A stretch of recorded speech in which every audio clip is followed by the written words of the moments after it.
Hey everyone, my name is Cheyenne. Thank you so much for joining us today. Today we're going to be talking about a story found in Genesis chapter 3 about when sin entered the world. Sin is a big deal to God, and even though it may look good to us, sin is always a trap. Through God's Spirit living inside of us, we have the power to overcome that trap. That's why today we're saying, every day I make choices that honor Jesus.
Jesus makes me laugh. Jesus makes me sing. Jesus makes me dance. That's why I love Jesus. That's why I love Jesus. That's why I love Jesus. That's why I love Jesus.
Greater is He.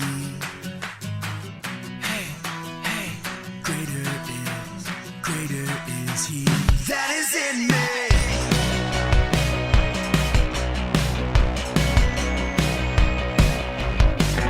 Nothing is ever gonna stop us. This world will never overtake us. 'Cause we've got power in Jesus. He won, evil is defeated.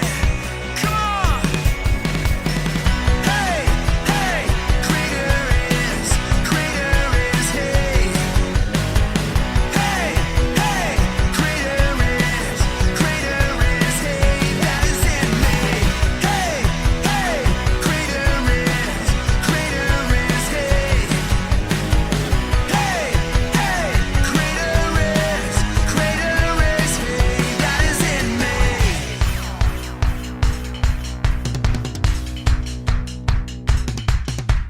No one is greater than, no one is bigger than, no one is stronger than. Hey! No one is greater than, no one is bigger than, no one is stronger than. Come on! No one is greater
to take some time right now to watch a Bible story together.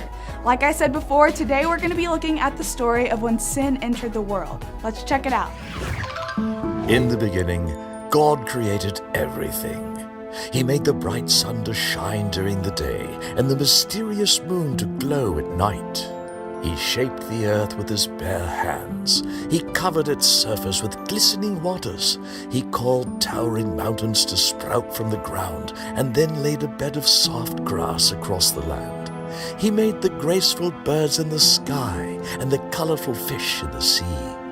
Everything God made was perfect, but not everything was created equal. His best and most favorite of all was his last creation, Adam and Eve. And because God loved them so much, he made a special home just for them, a place called the Garden of Eden. Everything on earth was perfect, but perfection wouldn't last forever. As they were walking together in the garden one evening, God said to Adam, "Do you see all of these trees in the garden? I made them just for you. You can eat from any tree that you choose, except one. There's a tree in the middle of the garden that I don't want you to eat from, the tree of the knowledge of good and evil. If you choose to eat its fruit, then you will surely die." As Eve was taking a walk in the garden, Satan, disguised as a snake, slithered up to Eve and quietly whispered in her ear, "Did God really say you mustn't eat from any tree in the garden?" Eve quickly replied, "No, we may eat from the trees, just not from the tree in the middle of the garden. If we eat from that tree, we will die." The clever serpent hissed back, "Surely you will not die. God knows that if you eat from it, your eyes will be open to see good and evil. With just one bite, you will know everything and be just like him." Satan's tricky words consumed Eve's heart. She thought, "Just one little bite won't hurt anyone, right? It's just one piece of fruit. If God really does love me, then why wouldn't he want me to have it?" Eve reached out toward the tree and snatched the fruit from the branch, and then, hesitantly, she opened her mouth and took a bite. To her surprise, she did not die. In fact, the fruit was good to taste, so she took it to her husband. Adam knew in his heart he should not do it, but he chose to disobey God, and he ate the forbidden fruit. The very moment Adam took a bite of the fruit, everything changed. Suddenly the air felt dark and heavy, and there was an odd clenching in Adam's chest. Adam and Eve both felt something that they had never felt before. They felt wrong, and for the first time in their lives, they were afraid. Later that day, God came to spend time with them, like he did every day. When he didn't find them, he cried out, "Adam, where are you?" Adam nervously replied, "We heard you coming and we got scared, so we hid in the bushes." God knew exactly what had happened, so he asked, "Adam, have you eaten from the tree I told you not to eat from?" Adam cried out, "It was her," pointing his finger at Eve. She made me do it." God turned to Eve. "What is this that you have done, Eve?" She replied, The snake made me do it." God's heart was broken. He knew that his perfect creation was no longer perfect. He knew they would feel hurt, they would feel fear, and eventually they would even die. With great pain in his heart, God cast Adam and Eve out of the garden, and they would never be able to walk with him on the earth again. When Adam disobeyed God, he brought sin into the world. One man messed it all up, but through God's plan, one man would fix everything. Adam and Eve fell into the trap that Satan put in front of them. They chose to go their own way instead of God's way, and that sin changed everything. But God is so amazing because immediately he had a plan to fix everything. Our friend, Pastor Cameron, is going to be talking to us a little bit more about our story right now. So let's take a look. How many of you know what this is? Right, it's a mouse trap. Well, this is a rat trap, but same concept. The way a rat trap works is you pull this metal bar back, You click this pin into place, then you place a little bit of cheese on it for bait. Then you stick it where you know a pesky old rat's gonna be. Now, when the rat sees this piece of cheese, he gets so focused on the cheese that he doesn't even notice the trap that he's stepping right into until it's too late.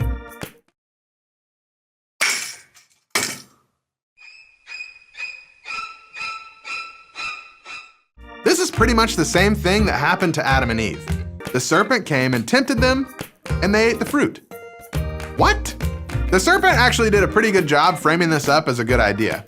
He was all, "Hey Eve, over here, yeah I know, talking snakes, pretty crazy, right? Hey listen, all you have to do is eat fruit from this tree and you'll be like God." So Eve had a choice to make. She could trust that God knew what was best for her, or she could eat a piece of fruit and be like God. We all know which decision she chose. Probably seemed like a good idea at the time, but that one decision that Adam and Eve made to go their own way instead of God's way wrecked everything. And some of us may think, I would never have done what Adam and Eve did. Even if it did seem like a good idea, it was obviously a bad choice. But we do this all the time. We get focused on the cheese. That thing that seems like a good idea at the time, but ultimately is nothing more than turning our back on God. It's called sin. Sin is when we choose to go our way instead of God's way. So, just like the rat, we see something that we know is wrong, then we do it anyway, and then we die. But just like in our story, dying doesn't always mean physical death. When Adam and Eve died, they were still living physically, but they were separated from God. You see, that's what sin does. It separates us from God, our source of life. This is why we say that sin is a trap, because the cost of sin is death. But God knew that we would choose to go our own way instead of his way, so he had a plan. He would send his own son, Jesus, to live a life free from sin. Then, Jesus would willingly place himself into the trap that we found ourselves in and die in our place, paying the price for our sin. He paid the price so that we wouldn't have to. Now we don't have to be separated from God because we sinned. That sin was paid for. Now we can have a relationship with him. Not only that, but when we follow Jesus, we get to have his spirit living on the inside of us. And that spirit gives us the power to live like Jesus lived, free from sin. With God's spirit living inside of us, we have the power to make choices that honor Jesus. God is so good, and he loves us so much. Our response should be to show our love for him by making choices that honor him. So what's one choice that you will make this week to show honor to Jesus? I would encourage you to talk with your family about that question. Then, don't stop there. Whatever you talked about, make sure you do it this week. Remember, every day we should make choices that honor Jesus. That's it for this week. Thank you so much for joining us, and we'll see you next time.